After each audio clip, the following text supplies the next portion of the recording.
you know, with all the crazy things out there, it's like we could spend 3 freaking hours talking about any one of them, we'll fill up the time, right? Obviously. That's what I love. And you've got so much that when I introduce you here, it's gonna be like 5 minutes straight of like, and this, which by the way is a great way to segue into, hey everybody, thanks so much. I have an amazing guest. I know many of our viewers will already know the absolutely wonderful Cynthia McDonald.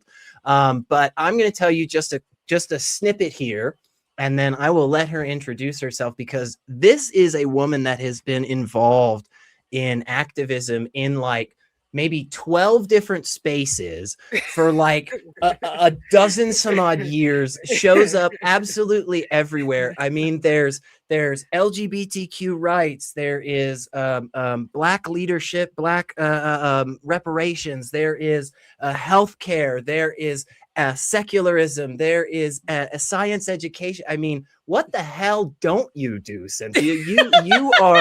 You are currently the lead affiliate for Black Non-Believers up there in Chicago. You are holding it down.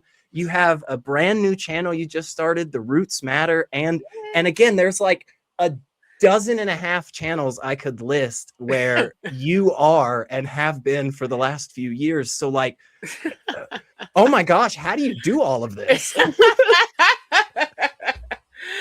Oh, well, there's wine. Okay. Yeah, so that helps. that helps. All right. You know, it's so funny that you mention all this, because like it started to have me sit here talking to you, really reflecting really on, and I said really twice, but that's okay, on my journey throughout all this activism and and the Ube of the tubes and basically all these different places that I have shown up. And it's kind of wild because none of it was on purpose. I just want to tell you that. Like none of it. Like, I never set out to say, I'm going to do this today. I'm going to activate for the yada da da da da. Like, no. I just happened to, that seems important. I think I should like help in some kind of way. I mean, when I think like specifically, okay, let's talk about like, being an ally to the LGBTQIA plus community. That journey started when I became a social worker. Yeah. I could just tell you a little bit about that. I was working in corporate America up until from the time that I graduated from college, even before I graduated from college, all the way up to 2018. And when I was laid off, I was trying to get back into a position that was close to what I was doing previously. And I just couldn't land anything. And so I decided to do some self-evaluation and say, okay, what is it do you really want to do? And I found myself asking like a big question about, I think that I want to help people. I feel fulfilled when I help people, but I don't know what kind of job, career, or what have you that would do that. And I was passionate about health. I previous to that, I went on my own personal health journey when it came to being very morbidly obese and having a lot of comorbidities that came with that, and basically having a conversation with the doctor saying if you don't lose weight, it can get worse to the point where it can really take your life. Yeah. So I went on this basically did a whole 180 when it came to how I ate, exercising, losing weight, all this other stuff. And so I became very passionate about health. And so I was thinking to myself, okay, well, I'm passionate about health, and I like helping people. So maybe I should look into like, social work, right? Yeah. But and I had a bachelor's already, but I was thinking that maybe if I do all that, I probably have to go ahead and get a master's, and that's a whole nother 3 years. And I don't know if I really feel like doing all that and taking on more debt, because Right. like I'm still paying back my old student loan, all this stuff. So I was searching for a way that I can get more education in that field without necessarily having to commit a long time, these years in my life to doing that. So I found a program at a local community college to get a certification in community health. And that's when I had to go and do a semester of work on mental health, on learning about the social determinants of health, and also physical health. One of my professors was a Harvard professor. He taught at Harvard and also at our school too. So he would go back and forth a lot, between Chicago and wherever the hell the Harvard is. I forgot. Somewhere on the East Coast. Yeah, somewhere. One of those tiny one states. Of those, one of those tiny states, one of them New England states, Anyway, I know it's in Boston, y'all. But anyway, but so I went through that program. It was hard. SR, it was hard. I never... my college years versus this doing that semester of work was not no, it was not comparable. Because I think that my first class was doing epidemiology. Ooh. And he wanted to utilize the same standards that he had with his Harvard students when he was, teaching us, and also when it came to the work that we had to reproduce. A lot of research, analyzing statistics and data sets, and even coming up with our own charts, dealing with the raw data that we would get at particular times. It was insane. Wow. And then he taught another class after that about when it came to like physical health, and also dealing with some of chronic conditions that especially affect people in the United States and throughout, and even looking at like some of like the social determinants of health that could even contribute to that. Don't ask me what that class was called. I don't remember. It was a blur. And he said that it was actually going to be easier than the class, than the epidemiology class. And that man lied. He lied. Secular rarity, what I'm telling you right now. And just one moment. Perfect time. One ear, right out the other. Yep. That's how kids work. Okay. For you all out there who don't have children, that's how they work. Okay. So where was I at? The man lied. He lied about it. Man, he lied about it. He sure did. He lied about that mess. And so but I got through the class, and I don't know how it happened, but I ended up on the dean's list that semester, and then I finished my certification. So after I was done, I ended up, first I was working at one clinic doing like some patient coordination. And then I was called by another clinic that happened to center their health, not just exclusively, but primarily around the LGBTQIA plus community, right? Okay. Been around since 1970s. It was started because the creator, the founder, was a gay man who was a doctor and could not find other hospitals and clinics that would treat gay people in the city. So he said, well, I'm just going to go ahead and start my own. So it used to be ran out of a center on the north side of Chicago on a Thursday for so many, like for like 3 hours, like, like an early afternoon to an evening. And they would treat people. And then from there, it grew into a network of clinics. And then, wow. And so after that, I was called and said, hey, would you please come in for an interview? I even forgot that I actually applied for a position with the clinic. And they kind of reminded me, yeah, you applied for this position, yada, yada. You want to come in, talk more about it. And it was interesting because that's when I started my first job. And then I was in orientation and told them, oh, I have to take care of something early. Do you mind if I leave a little bit earlier today? And they said, yeah, that's fine. So, and I went to the interview. No way. Wow. And, you know, and I ended up getting the job. And I would definitely tell you that out of all my social working positions, I mean, and I would definitely say that there was like some ups and some downs with every outfit that I've been in, because I was like, Right. and I got that job in 2019. So that's like about 7 years ago, right? Yeah, roughly about 7 years ago.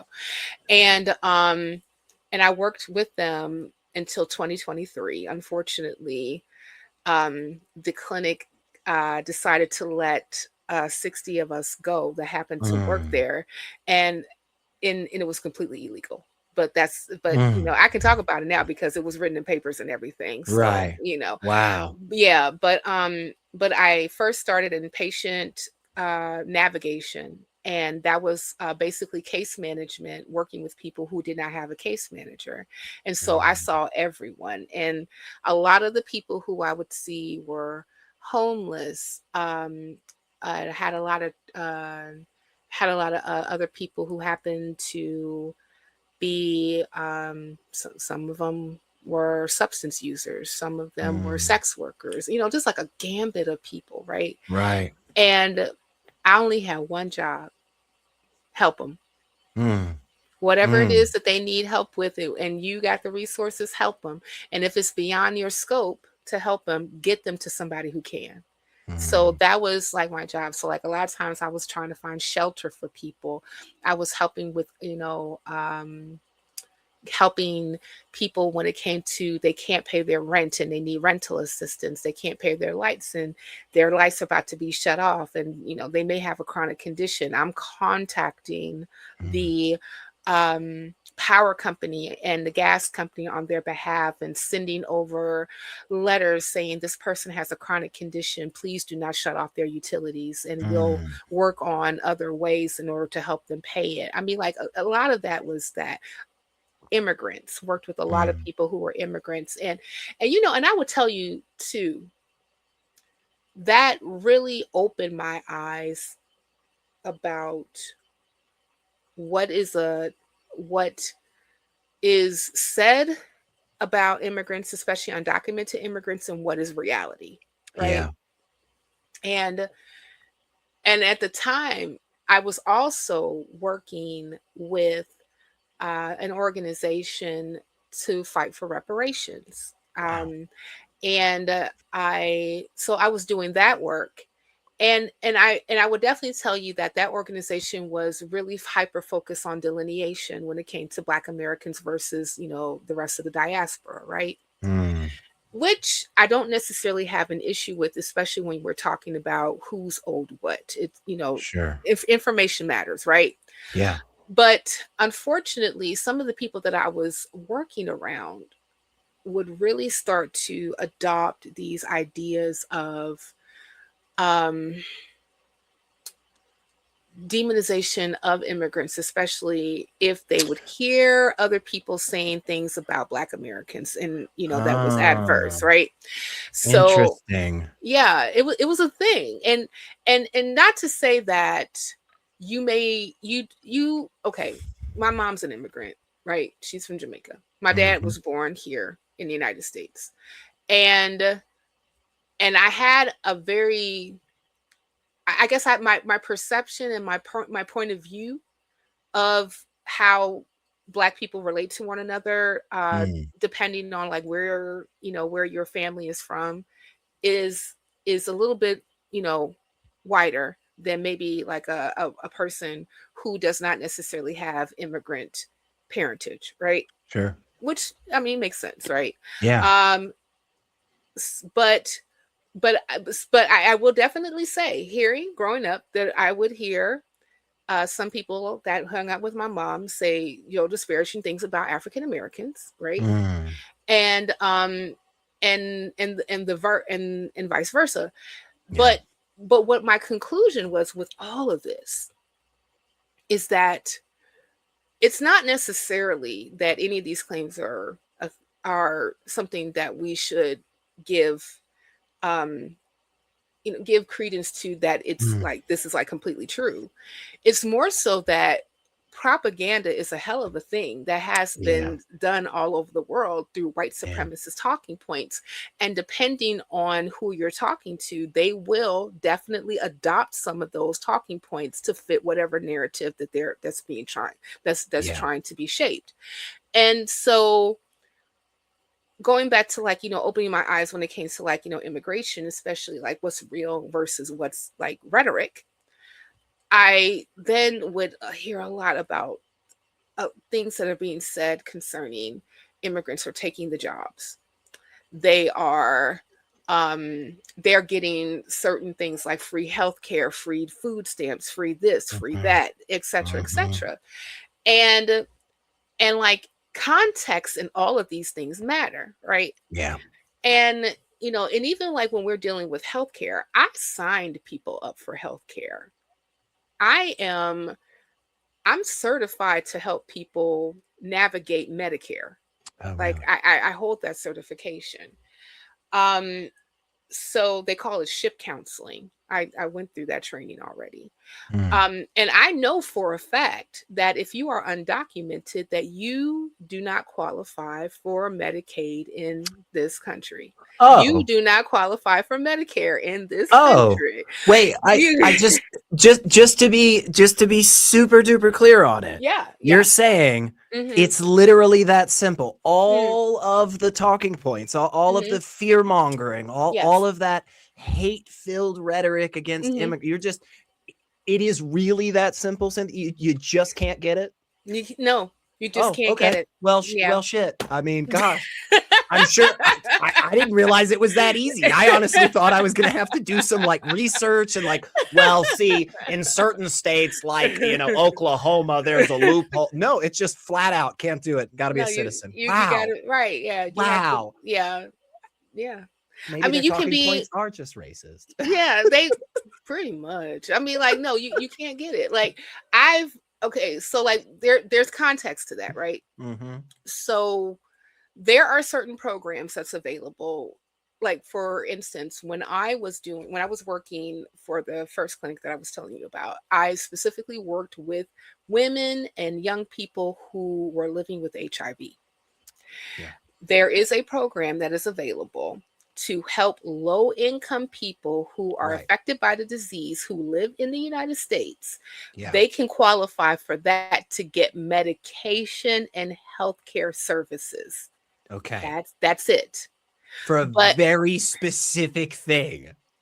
Okay. It doesn't, just to be clear though, it doesn't, you wear glasses, I wear contact. It does not cover my optometrist visit. no. It would just be for HIV medication. Wow. I mean, again, it And almost, to see your doctor, of course, is to make right, to sure that get, you're right, okay. right. Yeah. It Yeah. almost, I mean, gosh, it almost sounds like it is just that easy to see how bullshit those talking points are. Gosh, I'm sure nobody will continue believing them after this. I feel confident. Oh, God. Right. They don't. Well, yeah, you already know that they don't believe black people Oh, anyway, yeah. especially They're not black going to women. listen. Screw They're not that. going to listen to you. Yeah, yeah. They're not going to listen to you. So, You- okay. So you are deep into healthcare, Yep. which has this fascinating intersection with Mm. so many different communities, Yes. so many different backgrounds, so many things that it's just weird. But when you have just ass busting diarrhea, we suddenly all become on the same level, right?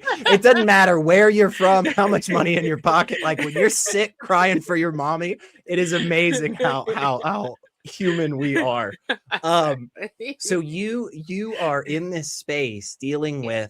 with quite a lot of different different communities and different focuses. And also, by the way, from your story, I didn't know this, but you have always been a nonstop workhorse. Apparently, there's never been a time in your life where you've done like just a little bit. Were you at this point, 7, 8-ish years ago, were you an atheist? Were you going to church? Were you kind of in a I'm not sure space? Where were you in that kind of ideology? So by the time that I kind of came to the conclusion that I wanted to go back to school so that I can, get the certification, the knowledge, the qualifications in order to do social work, I was already an atheist. Okay. I became an atheist in 2018. And I can tell you exactly how that happened. Yes, please. Yes. So I was not raised mainline charismatic Christian, like the hooping and the hollering type church. That no, I was raised Episcopal, pseudo Catholic. Little C Catholic. I mean, it's in the fucking Nicene Creed. I hope I can say fucking because cool. Okay, that was what I was raised as, right? And I was an acolyte. I helped carry the pole with the candle on it down the aisle, and we bowed to the big old crucifix, the wooden crucifix in the front of the church. A lot of stained glass, a lot of bells and smells, and organ, a lot of pipe organ. That was my life, right? Now, fast forward to when I was 18, I went, I'm gone to college, and one of the things that I always loved was gospel music. I just thought that gospel music was just the bee's knees. My favorite album to this very day is Aretha Franklin's Amazing Grace, which one is Aretha, right? And enough said. So I mean, just anything, right? Anything, it's Aretha Franklin. So that's it, So, and she is one of my favorite singers ever in life. And I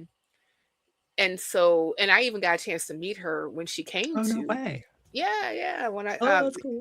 Well, I joined the gospel choir at my college, and she was booked to perform for our parents' weekend one year, and we were asked. The gospel choir was asked to back up 2 local singers who happened to be students at our school, and because they were going to open for her, and they wrote a song called "I'm Delivered."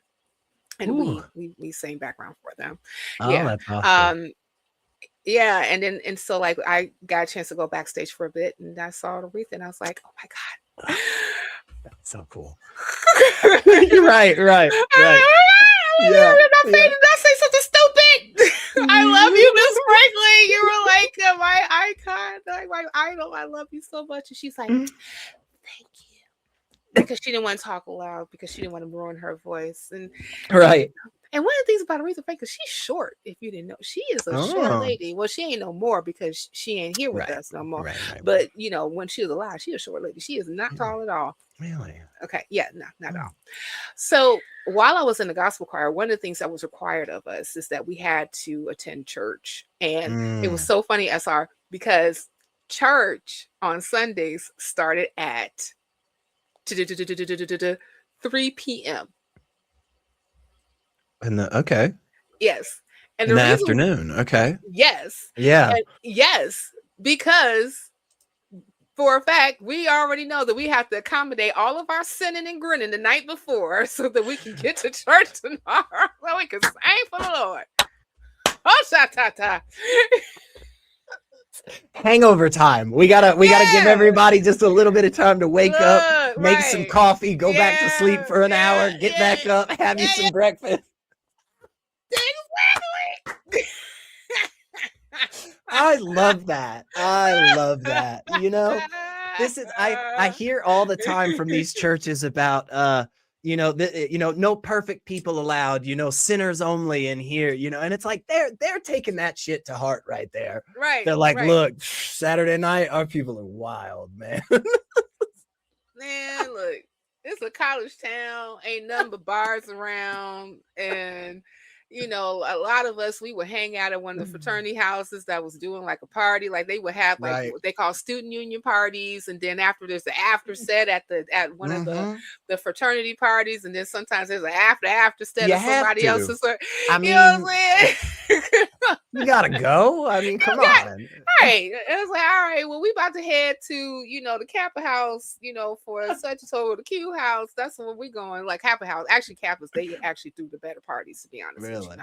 Yeah, they threw the better parties. So, like, you know, we're gonna end up there, and then afterwards, we're gonna go to, you know, such and such's apartment, and we gonna go ahead and have another after set after that. We're gonna watch movies and do whatever and all this other stuff. So yeah, you down? Of course, I'm 18. That's right. I have all the energy in the world. Ask me to do that shit now. Oh Ask yeah, me. I struggle being out past like 9:30. Hello. Quit playing. I can't do none of that mess right now. Right. God, what? Child, please. So, you know, but in the midst of all of this, there were like some people that was around me that were way more dedicated to a saved, sanctified, Holy Ghost, fire baptized, running for your life type thing, right? Yeah. And so I was like, okay, well, you know, maybe, just maybe, according to the things that have been was telling to me, that I am a wretch undone. And I need to, you know, make Jesus Christ as my personal Lord and Savior, even though I technically am a Christian, but I am not the right Christian because I'm not speaking in tongues. Right. Okay. I'm not falling out, blubbering, you know, I'm no glossalia, no waters, living waters running out of my belly is basically what's the problem. And you were lukewarm. Yes, that's what you were lukewarm, girl. And so lukewarm to the point that the Lord will spit me out of his mouth. I had to get it together. So I got saved. And then I ended up going to another church that was in a neighboring town. And they came out of the Church of God in Christ Pentecostal tradition, right? And, you know, so there's a lot of, you know, speaking in tongues and deliverance and, you know, calling out spirits and demons. You know, you possessed with something. You walking in the door. Oh, yeah. Sister Cynthia, I see the spirit of something and I'm going to call it out. And, you know, but if God don't see us to say it's a spirit, I don't say it's a spirit, but there's a spirit right there. The spirit. Spirit, and it's not of God, and we got to call that out. Come to this altar right now. You just haven't been donating enough. That's what it is. You didn't put enough in the plate. Right. Like, well, you know, at that time when I was going, I was a poor black college student. What am I going to give? I'll do what I can. You know what I'm saying? And surely God understands. No, he don't. You're supposed to give your last. We need first fruit. We need tithe. The pastor need an offering. Go ahead and bring your monthly item. Is all this, all this stuff, right? Yeah. So now, while I was at this church, like I started to see like cracks. I started to get disenchanted with the hierarchy. I really hated how there was this, even though like the Bible talks about no respecter of persons, there were definitely respecter of persons within the ranks, and there was some, you know, some derogatory things that were said about other members, and definitely some verbal punishments that will come from the pulpit that I would see. Yeah, and that disturbed me because I understand that, you know, they was like, this is a holiness church and you have to, you know, lift up the standard of Christ, and because Christ had a high standard, you're supposed to live your life like this. And I say, yeah, but do you gotta be mean? Like, in some cases, like, y'all can get really mean with people. perfect example. I would never. I tell this story a lot when I'm talking about these things because it's something that stuck with me and it still sticks with me, even though it happened like over 20 years ago. There was this young lady who was on the dance team. I think at that time she was maybe like 10, 11, 12, something within that. Like, you know, I would say like a middle schooler, like entering into middle schooler time period. Right. And she was a bit taller. She was she was a little bit fuller in body, not like very full, but she had a little bit more, you know, fullness on her. Okay. Sure.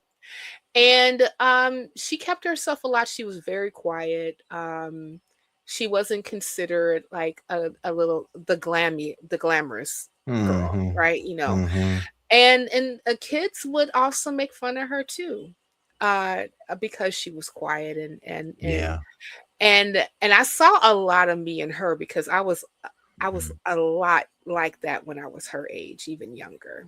And I remember catching hell from kids too because I kept to myself a lot. I was very quiet. I was very shy. I was, you know, so, and she reminded me of me. So I would make it a point to, you know, to speak to, you know, I was teaching children's choir for a while too. So like I would, you know, ask her like, hey, did you want to do this? Do you want to do that? Sometimes she's like, no, I don't really. So I didn't really bug her too much, but I would, you know, try to extend, you know, something or just like my whole purpose of actually just engaging with her just to say like, I see you. Yeah. And you know, sometimes that means a lot. That's huge. Honestly, that's one of the biggest things, especially in that teenage kind of years. Everybody's basically a psychopath at that point in their life. Their brain is crazy wired. The chemicals are going all over the place. You go through every emotion in 5 minutes, and then 2 minutes later, or less. right. You have no idea why. Yeah. So, you know, so like so I remember like we used to have to do these leadership meetings for any person who had some type of position in whatever type of auxiliary that you happen to be participating in. So during the leadership meeting, the pastor gets up and he's talking. Sometimes he gives like a Bible lesson, and then like he'll do real world examples, and then we'll pray and then do whatever else that we're supposed to do. So he started to talk about this girl because the girl was asked to dance on the praise team. Well, not the praise team. Praise team they were singers. The dance team. They asked her to sing. One of the ministers who was over that ministry, she brought her up and said, "Hey, come dance." She learned a routine, and now was she super like, you know, Barishnikov-y? No. Sure. But she learned to dance. Yeah. She was in step with everything. Yeah. And I think that for her first time when I saw her, I was like, oh my goodness, look, she's doing, you know, and I was so happy to see her there. And she looked like while she was doing it, she was a little, you could tell that she was a little into herself when she started, but as she was going along, she looked like she was enjoying herself, right? Yeah. So God. So we get to the next week, the next Saturday, having the meeting.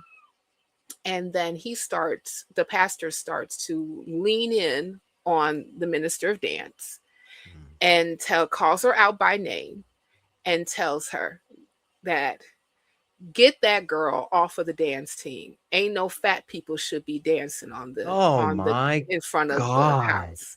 Yeah. You're kidding. I wish I was. Oh my gosh. I wish I was. And you know, and here's the thing about it. I felt personally offended because at that particular time I was morbid. I was obese. And one of the things that I did, because like I enjoyed music. I love music. Hell, music was part of my studies when I was in school. And I enjoyed directing and teaching choir. And one of the things after I would teach a song and we would practice it and we would sing it the next, you know, day, especially if it was an upbeat song, I remember the pastor told us one time, hey, you directors, don't be so boring, just sit and just be like stiff and just like be and like Yeah. no, Get into it. yeah, get into it. Uh-huh. And he was like, listen, you see this whole front area of the altar and then the aisle and the back and all this other stuff, that's all of you to work. And I said, bet you ain't got to tell me but once. Right. Man, that next day he came out and told me that, boy, I was in the front. I was off. Gone. I got, matter of fact, at one point I forgot that I was directing because I thought I was back in my college days trying to get this. I was like, hey. I was like, oh no, Cynthia, come on back, girl. You ain't at the college party right now. You ain't at the union trying to bust it down. I'm just saying. That's right. Come on back. Like, you still got a song to do. Like, oh, okay, yeah, they need direction. Let me handle that. But but I listen, like, how like back in the day they used to, like, people ought to dance around the church like David danced when the Ark of the Covenant came back to Israel. I was like, I took that literally. Yeah. Like, I am David and I'm going to dance, damn it. Hell yeah. And so so I'm a big person and I didn't give two craps about what people said about me. Oh, she too big to be doing all that. Actually, when I was getting into it, I thought the audience getting into it. The choir was getting into it. The musicians was getting into it. Yeah. Next thing you know, like, I'm hearing one of the musicians playing "Get Your Freak On" by Missy Elliott back in the day. I was like, hey, I'm just saying, like, so when you said this about this girl, I was like, what? That is crazy. I remember going back to my apartment and I was just sitting in my apartment and I was just sitting there and that just kept on playing in my head over and over and over again. And then as time went on, I'm just like, and I would see more of these cracks that was happening. And I was just like, this is not sitting well with me. I don't like this. I don't necessarily think that this is in the spirit of Jesus, but also too, because church is very patriarchal. Oh, yeah. And the pastor's word is final.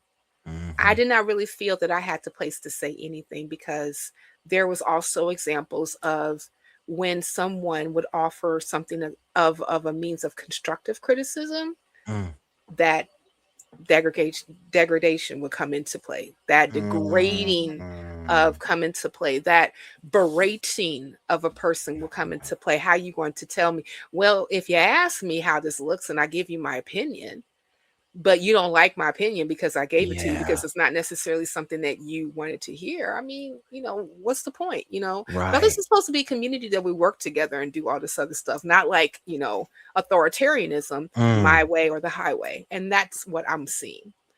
So I would say maybe like about a couple of years after I graduated college, I came home. I came back to Chicago. And I tried to find another church. I really, that was cool with me. And then after a while, I was really starting thinking to myself, do I really vibe with Christianity anymore? I mean, it just seems like going to church, being part of it, like being in a routine, like it seems like more rote than anything, like not necessarily just fulfilling me spiritually. So I started making my rounds in like different areas. I think that I looked at Hinduism for a little bit because I studied yoga. I ended up falling into Buddhism for a while. I did the whole chanting thing and everything, and for a minute that seemed to be fulfilling. And that's where I met my first Black atheist when I joined the Buddhist Center in Chicago. Yeah. Never met one before in my life. I said, wow, you're not like, on display in a museum or something like that? Yeah. Black atheist. Yeah. What is that? Right. Right. And he challenged me. I remember, like, he really challenged me on beliefs, because at that time, even though like I knew the Christianity wasn't working for me, I still believed in God. And then so I started to have to re-examine a lot of the beliefs that I had before. And I started to reread the Bible. I started to listen to debates. I started to watch the Atheist Experience. And then I remember I was sitting in my bedroom one day and I was trying to chant because it was that time in the evening to do my evening chanting. And I started to cry. And when I was crying, the reason why I was crying is because that's when I realized that all this stuff that I was doing and I believed in, and all the stuff that was taught to me all my life wasn't real. And that means God is not real. Yeah. And why tears in that moment? What was why was it sadness? Was it joy? Was it confusion? I mean, it was fear. Really? I got afraid because I was taught that in your lowest times, that God, through his son Jesus Christ and the power of the Holy Spirit, would catch you if you just call on him. Seek and ye shall find, knock and the door shall be open to you. Yeah. You know, just ask anything in his name and it shall be given unto you. Right. This is what I'm taught. This is what I believe. And I said, well, if I stop believing, where's my safety net? Who's going to catch me if I fall? Where do I go? Who do I run to? If there's a song that I used to love to sing in choir called Safe in His Arms. And it is, and I think it starts, how does that song start? Because the Lord is my shepherd, I shall have everything I need. He lets me rest in the meadow's grass, and he leads me beside the quiet stream. He restores my failing hand, and he helps me to do what honors him the most. That's why I'm safe. That's why I'm safe. That's why I am safe. So safe in his arms. Now, Yolanda Adams sang it, Vicki Winans sang it. There was another young lady that used to sing it in my choir. Used to tear it up every time. I remember one time the musician threw a piece of tissue at her because she was singing so hard. Girl could sing.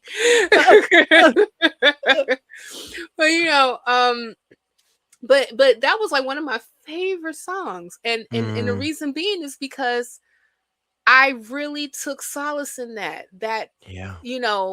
Hey, the stuff is gonna go down, okay? Because life be lifing. But as long as I got my Lord and my Savior, I can call upon him and he will wrap me in his arms and I'm safe. But if he's not there, because I'm not believing in him anymore, what's gonna happen to me? Yeah. It's this huge emotional letdown that occurs for so many people because it is built up as this, I mean, all encompassing. It is this panacea that at a moment's notice you can just apply in any situation, and to finally have that moment where you just kind of go, oh my God, it's not there.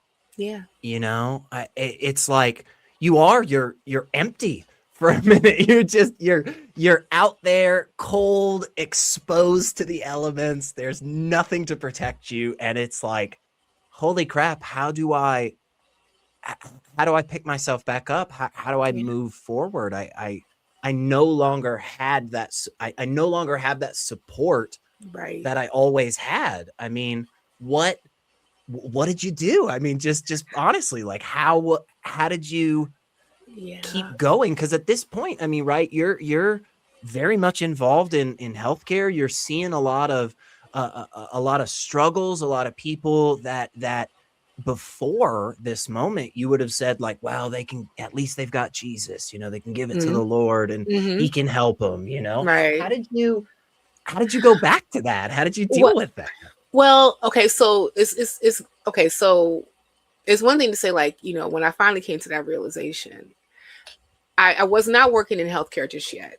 Okay. I ended up finding my classes to take after that happened. I think Okay. that this is like around the time where I don't know, was I laid off yet or not? I don't remember. I don't know if I was still working at that time or if I got laid off before I ended up going back to school. It was like in that meantime, in between time, right? Okay. Yeah. And so when I was in the midst of crying because I'm like, oh my God, this is not real, and I'm out here just like on my own. I'm a whole Patti LaBelle and Michael McDonald song. I'm on my own looking face. That's me. What am I going to do? And then it started to dawn on me that, yeah, no, this has always been the case. So when you were going through things and you ended up seeing your way out of said thing, that was not any outside metaphysical, unseen, unmoved mover doing all that. Right. That was you. Yeah. Possibly even with the help of community members around you, whether it be your parents, whether it be your family, other family members, whether it be your friends, whether it be teachers, the like, what have you. It was always, but it was humans doing it, not any other esoterical being to step in and say, oh, I gotta get her because I love Cynthia so much. I gotta help her because I see her and I need to retch on in and get her out because she's drowning. Like, no, there was, I had to find that lifesaver on my own. In a lot of cases, sometimes people threw it to me. Sometimes I had to swim around and find it myself. Right. But the whole point is that it was found. So I'm like, well, if I was able to get through all these other things, and in actuality, it was really me doing it or help from my community and my tribe that was around me helping me do this, then the next thing that I happened to experience would be the same thing. Yeah. And that's the thing that said, okay, all right, you can get up now. Go ahead and wipe off your tears. I don't even think that I chanted for that night. I think that I decided to go ahead and take the night off. Really? Yeah, I was just like, because I didn't feel. I chanted. I mean, like there was all types of different things that was attached to chanting that was taught to me, right? But the main reason why I was chanting is because it was meditative. The chant was it was like a drone, and I found, and it was helping my brain unknot some knotted areas, right?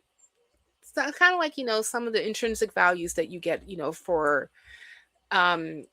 adding meditation to a practice, right? Yeah. Even like when you do yoga is all to prepare the body for meditation. That's the point of it, right?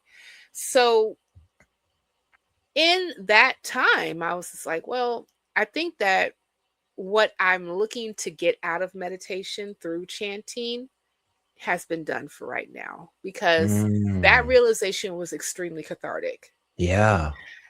And I was like, okay. And after one good cry, sometimes that just tires you out so much that all you Oh can my do is gosh. clean yourself up and go to sleep. Yeah, I think it's that's exactly what I amazing. did. It is Yeah. crazy how that can like make you more tired than like a 14-hour shift of lifting boxes. Like Yeah. just 30 minutes of just hardcore crying. Yeah. But it's very Definitely. therapeutic. I mean, you It feel great. You feel is. so much lighter afterwards Yeah, oftentimes. and I did, and I was just like, yeah, I can lay down now. So that's what I Wow. did. I was like, yeah, I'm about to go Wow. here and go to bed. See you in the morning. And that's what I Yeah. did. And I think it's not too long after that, that's when I found these classes.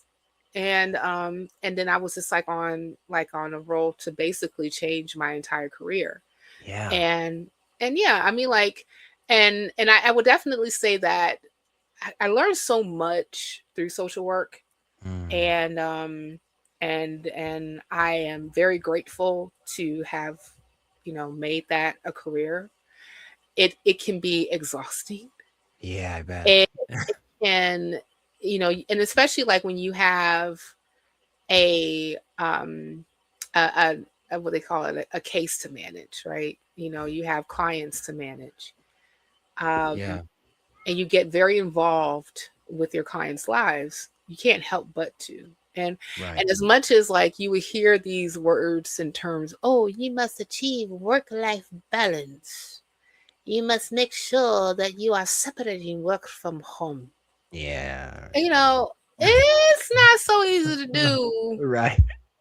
when you're working with people, especially like if they're telling you, I just got robbed on a train and they took my HIV medication and I need to get some help to see if it can get refilled. But when I went to the pharmacy, they said I already refilled it, so then my insurance won't cover it. What do I do?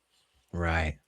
Right. And so I'm taking that home. Or yeah, I'm having some issues. I can't go home because my partner is stalking me. So I was wondering, can you please find a shelter for me to go to so that they won't beat me up? Right. Or he is here right now. Could you please contact 911 and send He's somebody literally right standing away? on the damn porch. Yeah, Right. he is beating the door down, screaming at me to let him in, and I'm very scared for my life. Can you, or hey, I'm tripping on meth right now, and I think that somebody's after me. Can you please help me? And all these things happen. All this stuff happen, and so. It was, oh my God, like it's so much. And it's not like you can like, okay, well, that's at work now. I can go ahead and just like, set that shit aside when you drive home. Yeah. Figure that one out for me. Call me. He'll be a fucking billionaire by the end of the week. You figure I know out that's that. right. Yeah. I could take all of Elon Musk's money. I'm telling you at this point. If somebody would tell that to me, because I was not aware how to separate. Because like, listen, I went through the trainings, I went through the sessions, I had therapy at that particular time. Like, I know about, creating boundaries so that you don't have to build walls, right? But I am also a human being with emotions. Yeah, of course. And I can't just like, so that's the part of it can be very daunting, right? Can be very taxing. But I will say this, that the same type of fulfillment that a theist would say that they would get when they would pray and they felt that God answered their prayers is a similar fulfillment that I would get when I help somebody get a get like rental assistance and they don't have to get kicked out of their homes. Yes. Or I help somebody get food assistance who hasn't ate for a week. Yes. Or I help somebody keep their lights on because they have to refrigerate their diabetic medication. Right.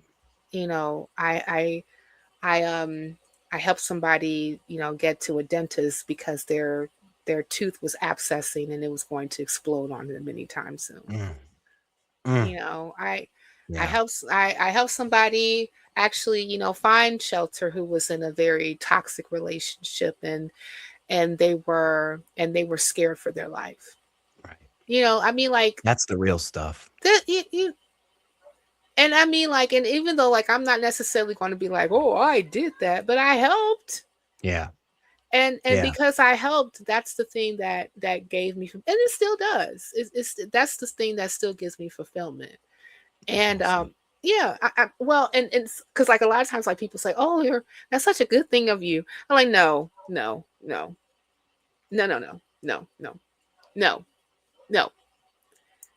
This actually helps me. It's not necessarily like it's so good of me. Yeah. I get fulfillment off of this. This is doping for me. Okay. Right. Yeah. I gotta remember that myself. It's like, man, as awesome as it would be if I and other people could just wake up in the morning and be like, hey, I don't want a pat on the back. I don't want a good job, bro. I don't want nothing. I just want to take care of people. Right. Come on, y'all. Right. Come on. Like, no. Sing my praises, goddammit. You want the songs sung, you want the parades, you want the Facebook posts. We all do it. It's fine. Right. And you know what? Honest, I'll take it. I'll take it. If that's it, if it's like between that, if it's between like the narcissism of doing genuinely good things or the narcissism of being an asshole, like, come on, guys. That first option always wins. Hell yeah, I'll praise you, bro. Yes, exactly. You know, that's why I was like, no, this is fulfillment for me. That's the thing that, you know, like I get a high off of. I do. And so like, I never look at it as, you know, you're such a good person, because God knows, even to this, I fuck up bad. Yeah. I fuck up badly. Yeah. You know, but I also realize that not everything about me is a fuck up. And so if I can just keep those things in mind, those are, you know, the things that, you know, kind of help me keep going.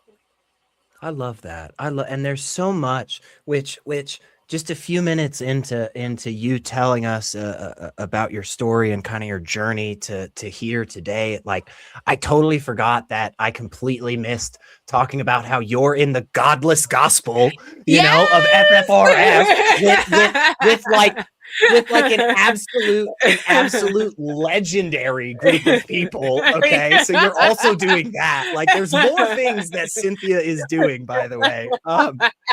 So I am just fascinated and so in love with this intersectionality of all of these different communities and all of the different struggles that is like so clearly in your journey. And it is really awesome to just get to see just a little bit of a snippet of all of that, because one of the things I've been on a little bit of a kick lately, okay? And this might upset some of our people that watch this, but I know that you can fucking handle this, and I am excited to hear you push back on this. Okay. One of the things I've been on lately is I really want to bring these different disparate causes and these different communities together. I think that's incredibly valuable. And every so often I get just a little bit of a pushback. Okay. And they'll say something like, you know, Elliot, I don't really know that Black atheism is a thing we should be promoting. And I'm like, oh, okay. Oh, that's an interesting view. And they'll say, you know, Elliot, I don't see where pushing back against Christian nationalism and supporting the LGBTQ really aligns. I mean, Elliot, why can't we just talk about the Bible? Why do we have to keep talking about immigrants? You know? And I feel like just from your life alone, right? You have such a great, you know, kind of little foot in each one of those. So help me out, Cynthia. What can I say to those people next time when they're telling me, you know, honestly, Elliot, I don't really feel like queer atheism is a thing we need to be focusing on. I don't really know how reparations for Black people really matters when it comes to the Exodus story, you know? Sure. Help me out with that. What can I say to them? That's loaded. I know. I want to piss some people off. Okay, so let me. I'm probably gonna have to take like all these things at one time, in one subject matter of another, right? I would say overall that when you're looking at the atheist community as a whole, one of the things that has been a thing for a very long time is that the people who are visible in atheism, if that's the thing, is people who look like you. You know, cisgender white men, straight Yep. white men. That full stop, right? Mm-hmm. And I mean, like I remember when I was, telling you about the next video that I was, working on. And we think about like the Four Horsemen. That was Mm-hmm. Richard Dawkins. That was Sam Harris. That was Daniel Dennett. That was Christopher Hitchens. And Christopher Hitchens, by love, by the way, rest in power. He said something. He said something that the best thing that, I mean, Chris said a lot of great shit, but my favorite thing that he said was when Jerry Falwell passed away, and he was on Fox News, and they asked him about him, and he said, "You can bury if you gave Jerry Falwell an enema, you can bury him in a matchbox."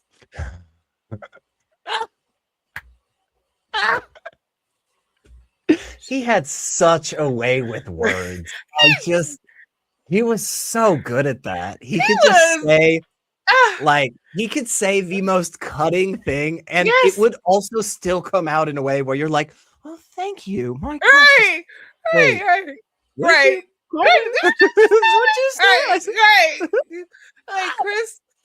Chris, he was very, very learned, very intellectual, and he could cut you like a knife. I mean, like that was Hitch's way, right? But this is the face that we see, right? Correct. And when you think of Christianity, and especially when you start to look at different groups, like Black people in America are overwhelmingly Christian. Like I think that we're the highest group of Christians, and I think that right behind us are Latinos. Yeah, and I mean, and the percentage points between Black folk Christians versus Latinos is not that much. It's like maybe like a couple percentage points here and there. And I promise you, if they probably if Pew Research actually interviewed a few more people, they probably would have got us up there with each other, right? So, but there are people who are like me who are coming out. They are looking at church and they're being disenchanted with it. Some of them happen to grow up Muslim and they're feeling this is not the way.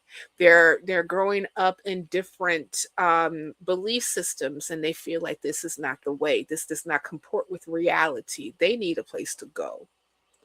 And so if they don't know that place, people like myself, like Mandisa Thomas, like Kelly King, like Tina Marshall, like all of and I'm leading the founder of Black Non-Believers, and also like lead affiliates that happen to be in different cities. Like if they don't know that we exist, they are going to have a more difficult time to find their tribe.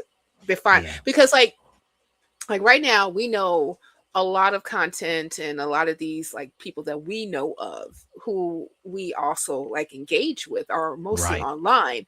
But we also have this thing called not online.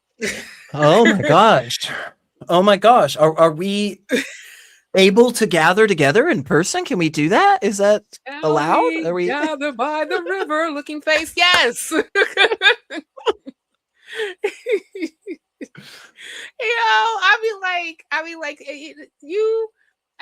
Can people get together and have lunch and just be able to talk about things and not necessarily have to worry about having their language policed? Because they're by their very safe grandma who said, "Baby, you ain't came to church in 2 weeks. What's going on with you?" Or be like my grandma who told me when I was in college, "Yeah, picnic.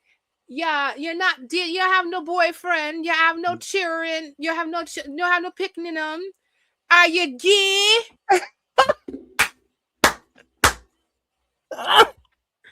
True story, by the way. True story. Oh my god. Super early 20s. Yeah. Just trying to graduate. Why don't you already have 5 kids? Come on, what's wrong with you, Cynthia? Like you're not married. You don't have a boyfriend. You don't have any picking them. Like you gay. Like You know, Jesus was unmarried till he was 30 something, wasn't he? But it's okay because he's a man and he's the Son of God. And he's saving all of us from ourselves by sacrificing himself to himself so we can have everlasting life. That's only if you believe in him. If you don't, or if you don't confess him as your savior before you die, you're going to hell. But that's just a technicality. He gets the pass, though. He's allowed to. He can, you know, the rest of you, though, get on it. Like, get on, be fruitful, multiply. Multiply. Get that quiver going, girl. What's wrong with you? I don't think, I really don't think in just the United States, broadly speaking, right? Especially in white churches, right? Because there's a massive separation in churches. And one of the quotes I loved from Malcolm X, and just still to this day, I think does not get enough attention, was where he said, you know, the most segregated time in America is high noon on Sunday. You know? And James Baldwin repeated it. Right. And I think in the atheist space, because you're completely right. So much of it is so white, cis, het male that the understanding of what the Black church community is, right, and how pervasive that is in somebody's life is not well understood.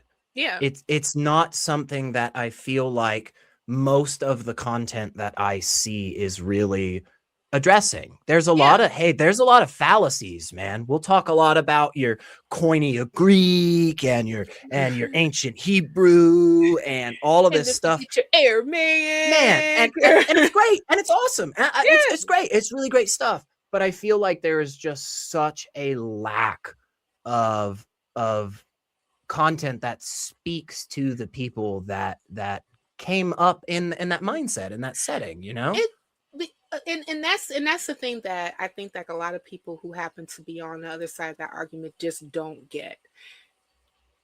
You know, I know that we get on like especially like, you know, when I've done call-in shows, you've done call-in shows, and you know, we're talking to, you know, theists, and they a lot of times like to bring up anecdotes as evidence, right? And we always say that, you know, that's, you know, anecdotal evidence is not evidence. It's not empiricism, right? And you're right, it's not. However, when you are in a society that is very hierarchical and very tribal, to the point where we have a category and a name for every type of human being there are, gender wise, racially wise, sexual orientation, whether if you are presenting masculine or feminine, whether if you're non-binary. I know words, people. I'm sorry, I just couldn't get it out. You know, like all these things are a thing. Right. Whether if you grew up in a church which is predominantly Black versus predominantly white, and even if there's even a stark difference on how services go. Yes. Even if like I said, I grew up Episcopal, right? Very a lot of bells and smells and a lot of all that, right? And I'm pretty sure like the Church of England and all those other people, like, you know, they get it, right? Oh yeah. But I've also been to churches that are Pentecostal that are Black, and I've been to churches that are Pentecostal that are predominantly white. Yeah. And there's a difference. Yeah. Okay. Yeah. So there is something to be said about all of us who happen to live in these communities, grew up in these communities. We have an experience that white, cisgender, heterosexual men don't have. And unfortunately, especially if you happen to be a person of color, you do not have the luxury to actually live your life colorblind, because you are reminded of your race every day. Whether it's, and it's not always, and I understand that, like, you know, like you take a Sam Harris who is more so leaning on individual prejudice bigotry and racism versus institutional racism, which is very much so a thing. So I may not necessarily have a bigoted white man knocking on my door every day just to remind me that I'm Black, you know, but there are different things that I have to experience that brings back the Black experience of being in America and how to adapt to that. Right. You know, I mean, educational outcomes are different. Right. Wages are different.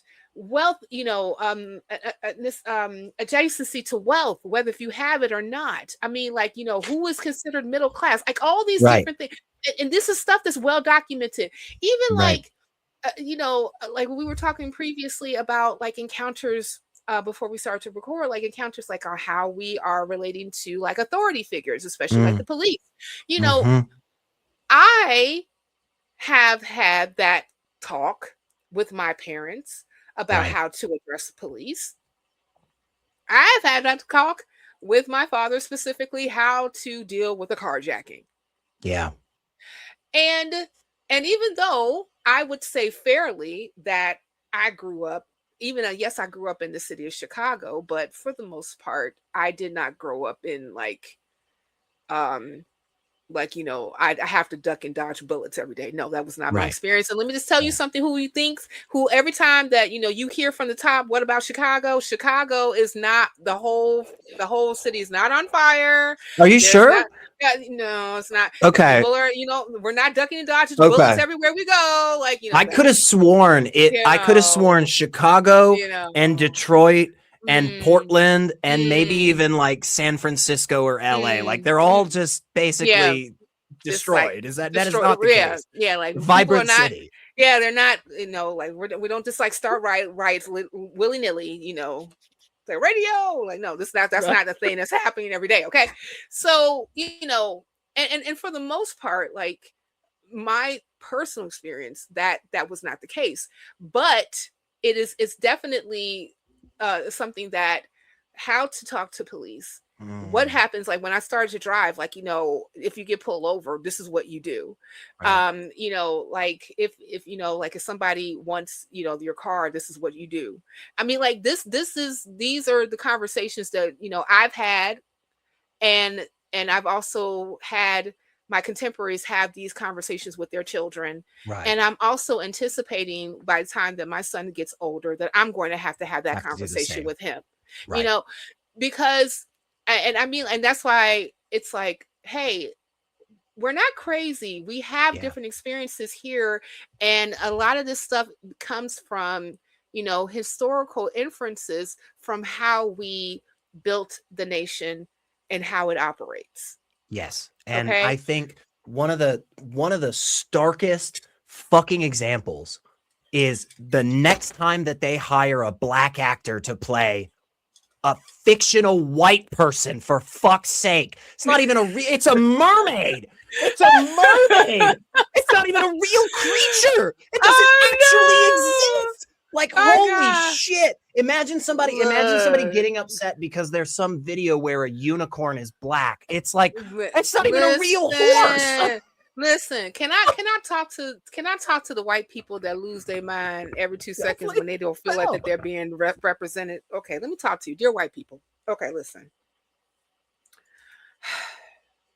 It is okay to cast a Black woman in a role where she is playing a fictional character. You know why? Because that person, that thing is not a thing. It's made up. We made it up. As human beings, we made it up. This is a myth. Okay. It's a myth. So it's really okay. You do not listen, and you have other references of white people and white cartoons and white iconography that has existed that you can always go back to so that you can feel good about being white. Okay. It's already there. All right. But every time we want to show a pharaoh from Egypt, right, or you know, a king from the Middle East, let's make sure he's white and speaks a flavor of British, right? Right. Yul Brynner playing the pharaoh and the 10 Commandments. This is a whole white man. Freaking Cleopatra being played by Elizabeth Taylor. She's from Yeah. But Mesopotamia. y'all, I'm sorry, This is but dark. People look more y'all the like me sensitive than they ones. are. Y'all the sensitive ones. Oh Nah, my we God. I need y'all to stop. snowflake. I need y'all to stop melting on people. Like, listen, y'all lost your mind when bad. Oh my God. Like, oh, Jesus Christ, a lot of day and former during day saying y'all lost your mind when Bad Bunny was singing in Spanish. Oh my gosh. I'm Oh my like, gosh, yes, I'm right? like, Puerto Rico is part of the United States, and it has been since 1898. We there is such a, and I'm glad we're going into this, because I was gonna do this like set you up kind of question thing where I was Yeah. like, Cynthia, like, is there really still a need to have like reparations and like Yes. talks about, you know, racial Yeah. inequalities? Like, we had a black president. You know, I hear that all the fucking time. I But know, it's like, right? Well, Mitch McConnell imagine, said that Obama was I our know, reparations. I Yeah, he know. did. He Isn't that did crazy? say that. It's Ooh, my crazy. It's absolutely insane. It's like, oh yeah, great. Obama's a president. Now we're just right, just right. done with like So everything's redlining fine and like, now. yeah, the whole like Every Tulsa massacre is just over. yeah, We're just fine with the fact that Greenwood District's fine. right. We're just fine with the fact that after the whole Civil War, Texas decided to still keep slaves for a long time, to the point that we had to send the federal government down there. Like, what? I mean, What's this whole General Order number 3 that had to come down to Galveston to tell they was free?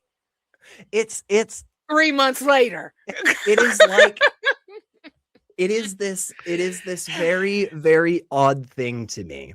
Yeah. Where it I think by all metrics, by even the dumbest of metrics, even the worst, dumbest of metrics, it's still like overwhelmingly white guys. You know, Yeah. I mean, like you said, it's people that look like me. And that doesn't mean that I need to go home and like self-flagellate. No. It doesn't mean that I need to Unless be for out Mother there. Teresa. Right. Well, yeah, that's a whole nother. Yeah. It's like I don't have to go. I don't have to go home and like starve myself or cry for fucking hours or anything. But at the very least, and I know I feel like we keep coming back to this. At the very least, I cannot be an asshole to other people when they stand up and say, "Oh my gosh, it's really hard to be brown in this country." Yeah, you know that part. Yeah. I'm that's the thing I'm saying. I'm like, listen, I think that it's very clear, especially what we saw what happened in Minnesota when Renee Good and Alex Petty lost their lives, only for very surface level reasons. And when Black people were telling you all for years and years and years and years and years, hey, this happens to us. You know, this is why we have Black Lives Matter. And I was like, well, all lives matter. Well, I guess what? Well, you know what? Anytime that you are against authoritarianism, anytime that you go against the state, even if it's in the most innocuous ways possible, this happens. You know, so like, and one of the things that I say this a lot is that white supremacy hurts everybody, including white people. Because once you find yourself on the other side of the coin, you can get it too. Right. I did a video recently about voters' rights. And because like there is a bill that was passed in the House called the SAVE Act I believe it's in the Senate right now. I don't know if it has left the Senate just yet, and I don't know what the vote is. I haven't heard. I've been watching what's been going on with it, but there's still a lot of debate around it. Yeah. And one of the things that I mentioned when I did the video is how voters' rights is not a new subject in the United States. And then I brought up in Mississippi in 61. That's what I want to say. There were 3 men who lost their lives because they were trying to help people register to vote. Really? James Chaney, a black man, he worked for SNCC, I believe. No, CORE. And then you had two white men from New York, Andrew Goodman and Michael Schwerner. And they were arrested. They were booked. They were then let go in the middle of the night. And then they were hunted down by members of the Ku Klux Klan and local law enforcement. Yeah. And they lost their lives. And those other two white men who lost their lives lost it because they had the audacity to help Black people exercise their First Amendment rights to have their voice heard when it comes to picking who represents them in government. Perfect example on how white supremacy will also hurt white people. Yeah. Especially if white people find themselves trying to be an ally to marginalized groups. Absolutely. So, and I think that, and so when we hear these whole things about, oh, why does Black atheism have to be a thing? Why do we have to have a space that's safe for queer people, trans people, people who happen to be from Latin America? I mean, Latino people, like all the, Asian people, like all this stuff. And I said, because you all don't really understand how America operates and how it has operated for centuries. And how there's already an othering of other people that they can't live life normally because they are not considered normal. Like being Black in America, even though yes, we're Black and yes, Black people have been around here forever, but it's still not it's still not normalized to be Black in America because there's still institutions that are set up that, keeps them away from being able to live a normal life. Absolutely. And it's with other groups as well. Yes. And I mean, and we already see, people who are, immigrants, whether they're here legal or illegally, they're being, the state is after them. And then you also have people who happen to be caught up and are used for tools of white supremacy. Like when we were talking about the whole thing concerning the affirmative action case that that was brought to the Supreme Court, about college admissions. The man who brought that suit was a conservative white man who has been trying to kill the whole notion of affirmative action since affirmative action became a thing back in 1964. This is his life's work. And so he decided to go ahead and use Asian students to prove and push his point to get his agenda done. Had nothing to do with them. Had nothing to do with, I care about Asian people's bullshit. Yeah, and it will ultimately hurt Asian students in the long run. A lot of them said that after the fact, because now they're being scrutinized even more so than previously. Absolutely. Because of this whole lawsuit that has happened in the first place, Right. So so this is the reason why it's important to acknowledge not only the experiences of people who happen to be people of color, LGBTQ people, women, people who happen to come from, adverse backgrounds because of, how America is, or even if they come from another country that they're experiencing hardship and they're here because they want a better life. Right. Which is this is the idea of what America is supposed to be. Correct. America. We haven't lived up to it. No, we have not. But that's what we're going for, supposedly. Right. Supposedly that is the narrative, that America is the place where you can have 2 shillings in your pocket. I'm talking to you English people, and be able to make that into $1 billion. That's right. Because you worked hard and hey, and there you go. Right. Right. But what we see is quite the opposite.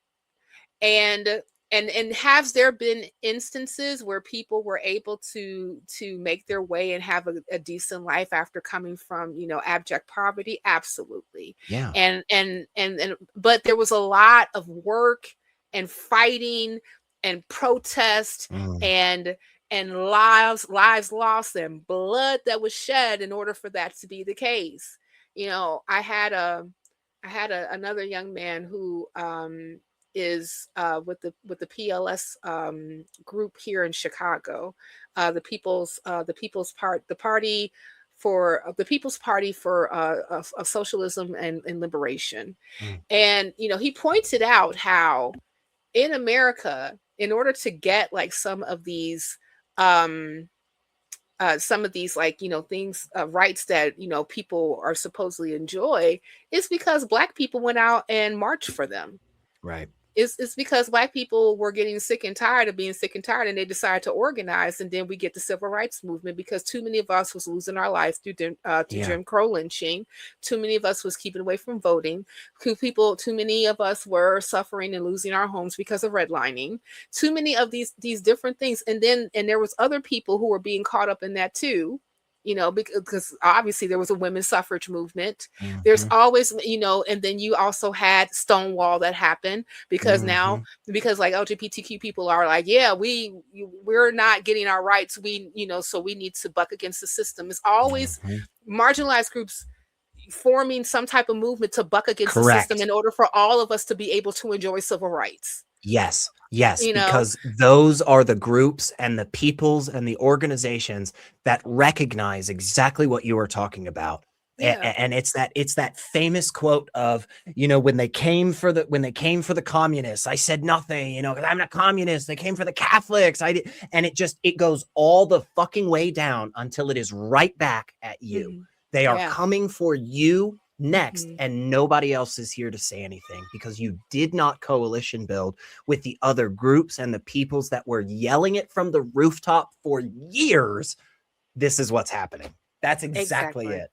Yeah. Exactly. So yes, people, we need to be recognized. We need to be seen. We need to be heard because historically we've been speaking up for you. Yeah.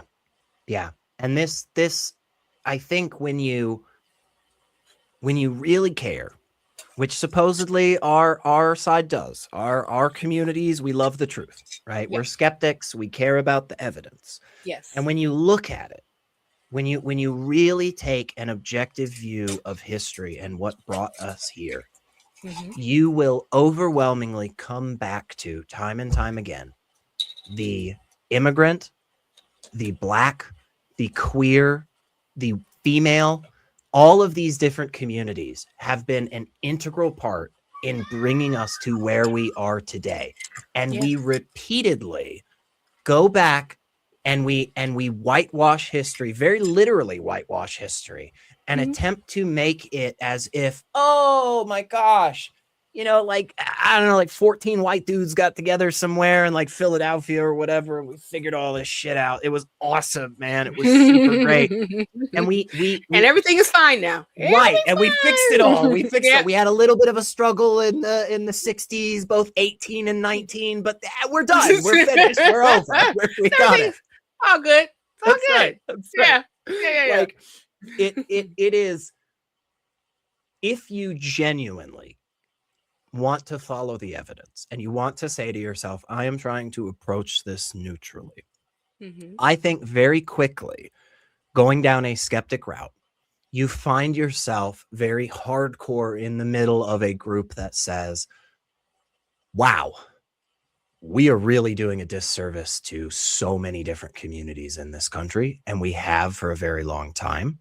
We have made progress, absolutely, but where we are now is nowhere near where we need to be. And again, this is not coming from a place of it's just my pet project or anything. This is me genuinely trying to say, like, what do the numbers equal? Like, what does this equation give us at the end of the day? And when it keeps giving you the same fucking numbers over and over again, that's a pretty good indication that the number's right, you know?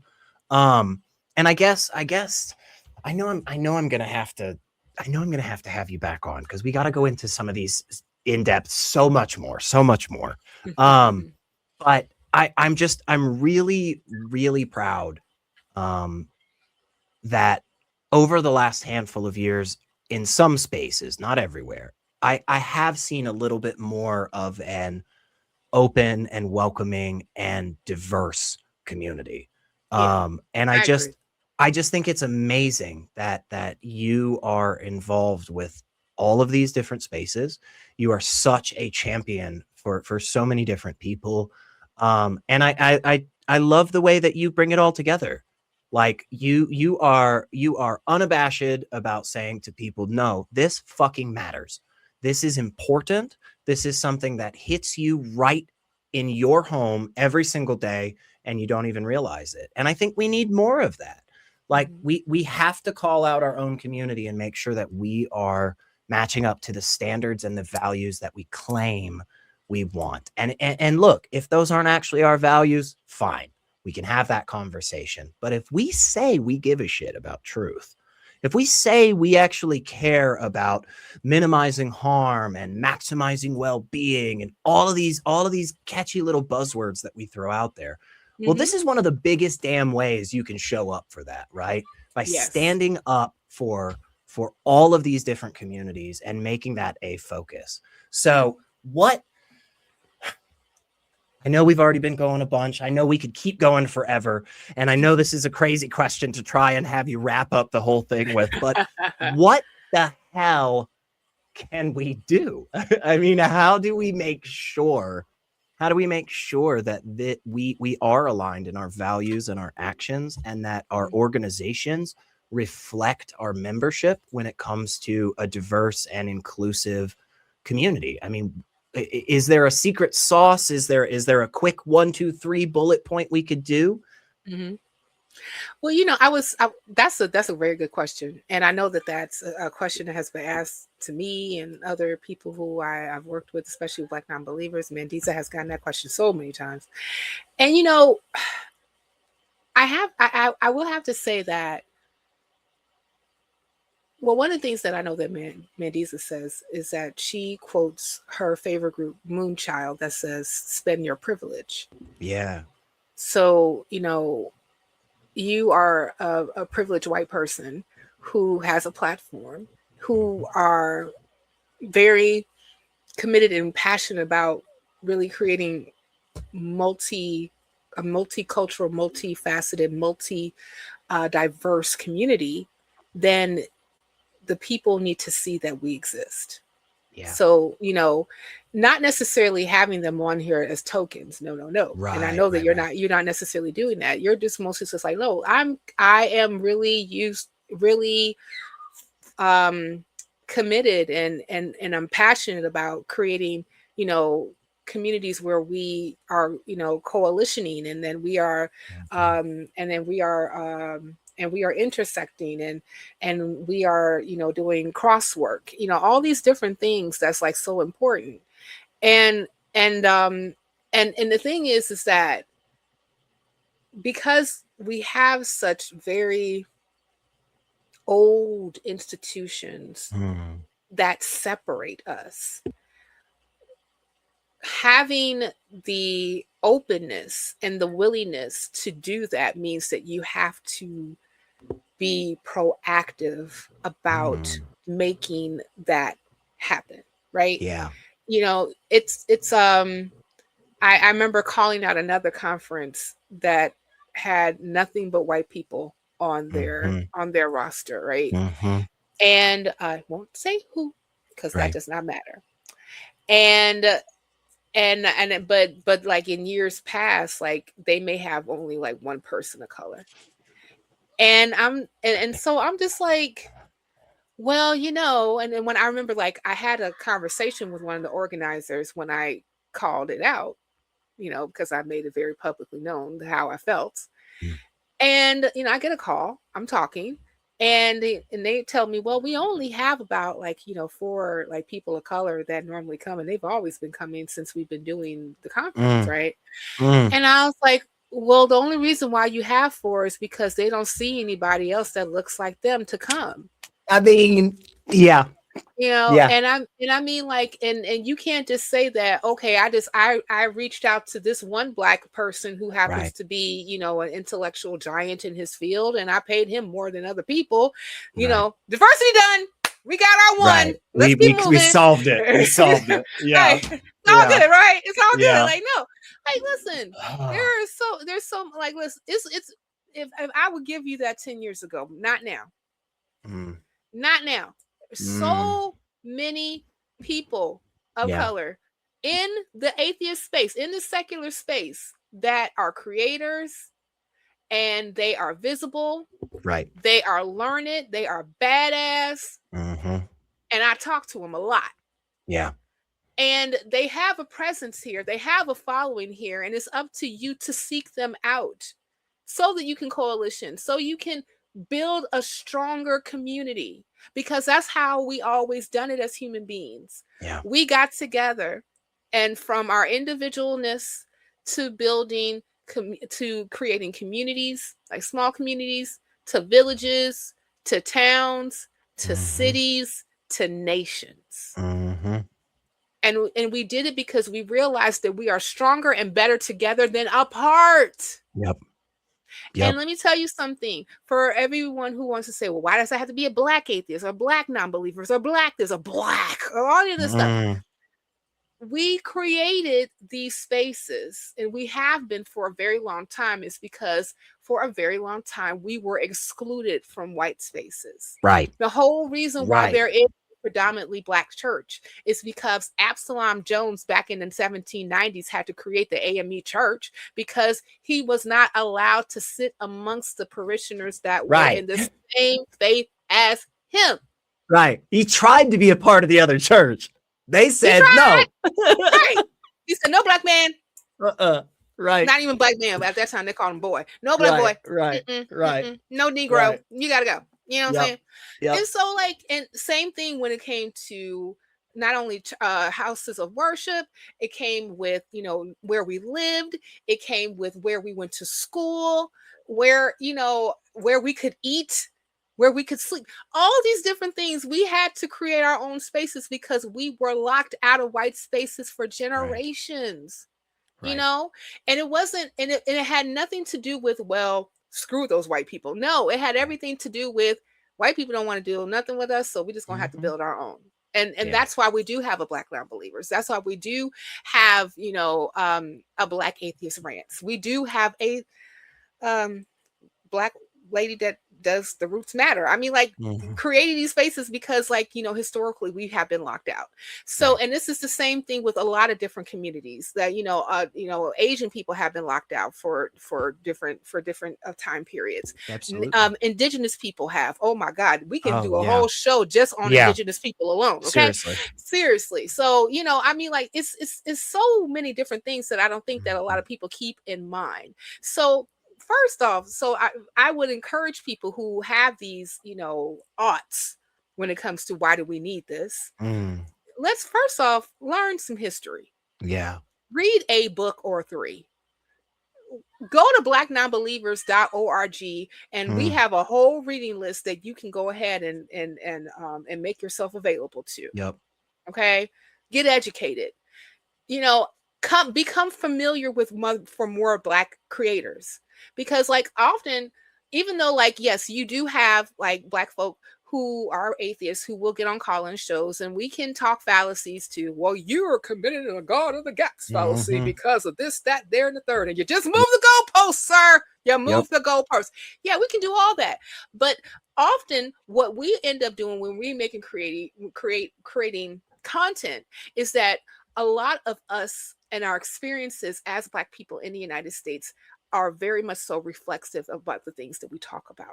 Yeah, secularism will get into there because like, you know, we can definitely talk about, and all of us can talk about, like, harms that we have seen in church, documented harms as well. But there is something to say about a very unique experience when you have all these institutions that are Mm, built specifically against you, and you have to learn how to survive in, in the midst of it. yep. That's going to shape who we are as people. It's going to shape how we think, how we operate, how we maneuver, how we even characterize ourselves, and how we even interact with other communities that are around us. Yeah. So this Yeah. this is something that you need to know, and you need to, and then you need to go out and you need to seek people who happen to be different from you, and That's right. and and after you find your one Black friend, find another, and then Right. find your one Asian friend, and then find another, and one That's right. Indigenous friend, and find another.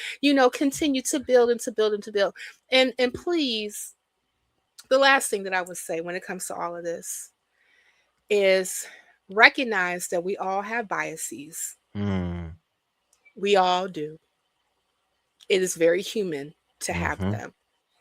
But do your best to lay down your biases and to actually expand your mind and employ those critical thinking skills, and not necessarily be so caught up in your own cognitive dissonance because of Mm, the experiences that you've been colored with, and think mm, everybody has those experiences because we don't. mm.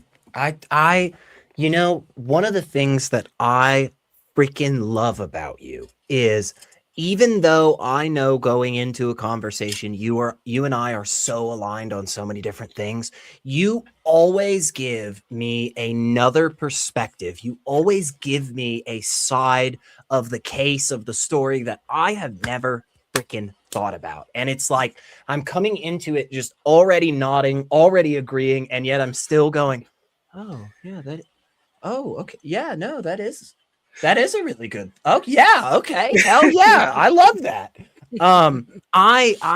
I thank you so much for being here. This was absolutely wonderful. I know I am going to have you back, because I know there is just so many different topics that you and I could go deep into, and I'd love to do some deep dives into stuff, and give people just a little bit of an introduction into some of these stories, some of these communities that they honestly just don't think about on a regular basis, right? Mhm. It The way that this country is set up in a lot of places, right? Yes, of course, you're middle of the nowhere, who knows what county in Tennessee, right?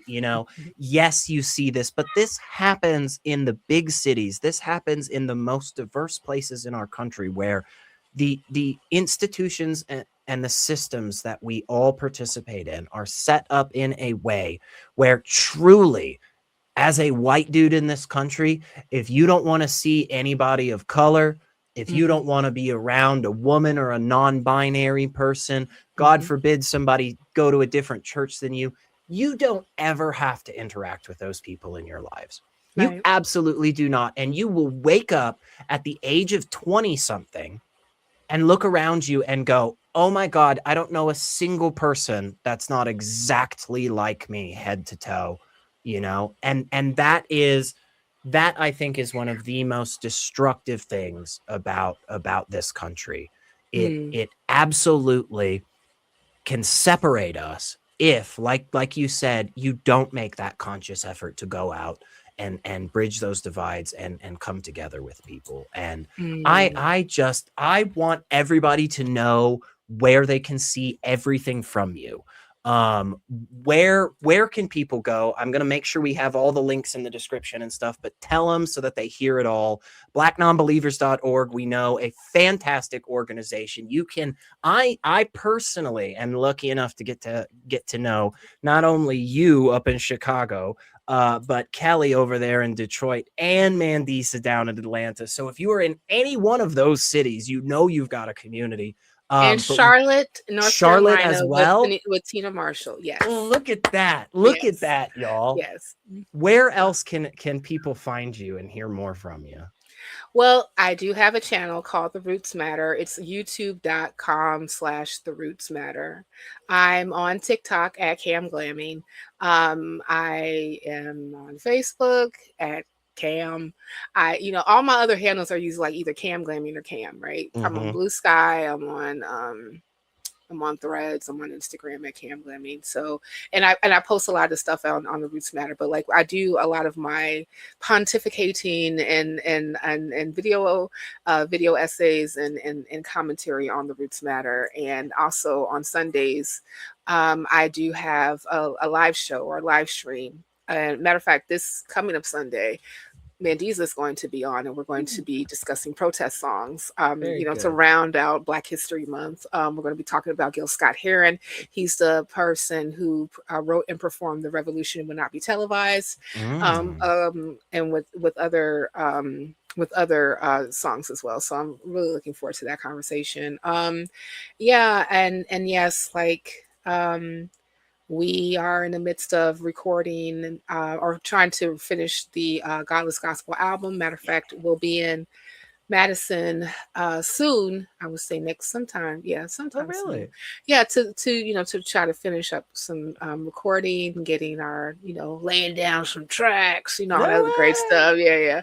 So so we're hoping that we can get that project up and running and going, and also this Friday I will be on the line with Forrest Valkai. No way! Yeah. I still can't believe it. I'm like, whoa, I'm going. Oh my gosh, that's so cool. Oh my gosh, it's about damn time. It's about damn time. That's awesome. Yeah, I am very curious about how that's going to go. Yeah, it'll be super but great. I'm excited about it. I'm really excited about it. So yeah, but that's me in a nutshell, where you can find That's awesome. Yeah. That is amazing. And seriously, guys, it is absolutely every single second you spend listening to Cynthia is well worth your time. I've been lucky enough. We've known each other for a while now. We've gotten to get to meet and hang out in person and stuff as well a couple of times. And I made Elliot dance with me. That is true. That is true. We got it. There is supposedly some video footage out there of Cynthia and I getting it. And it was that's what I've heard. Supposedly it's out there. I have never seen it. Somebody said they took a video on their phone and they sent it. I don't know. But if it is out there, feel free to post that link in the comments below, because we need to see it ourselves. I know. Yes, that's so important. I was just like, yeah, you're dancing with me right now, Elliot. That was a great time. That was absolutely amazing. And it's crazy to think how long ago that was. I know, right? Up there in Indiana. Yeah. Fort Wayne, Indiana. Crazy. Well, Cynthia, thank you so freaking much. I am absolutely going to have you back on, because I'm sure we're going to have a bunch of questions and people wanting to hear more. And even if they fucking don't, I don't care, because I love you and I always have a great time. And that's what this is about. It's all about me and my guests having fun. And if the viewers enjoy it, well, that's good too. So, well, thank you guys so much out there. You all know the things you're supposed to do. I'm trying to get better at it. I'm just kind of terrible, but like, look, in the description below, there's a bunch of links to stuff, places you can go give us money, which is really important. We are a 501c3. We're trying to bring together a bunch of different organizations, a bunch of different people, give our people an opportunity to get out and find their people and build that community, and just maybe do something a little bit better with the world right now. There's a lot of crap right out. It's like, why not have a nicer tomorrow? So if you want to donate, if you want to buy a t-shirt or a bag, we got stickers too. Buy a sticker. I don't know, slap it somewhere. Give it to your friend that hates atheists and see what happens. I don't know. But otherwise, it'll strike a conversation. That's right. It'll strike up something. Yeah, something will get struck. I don't know. Oh dear. Oh my.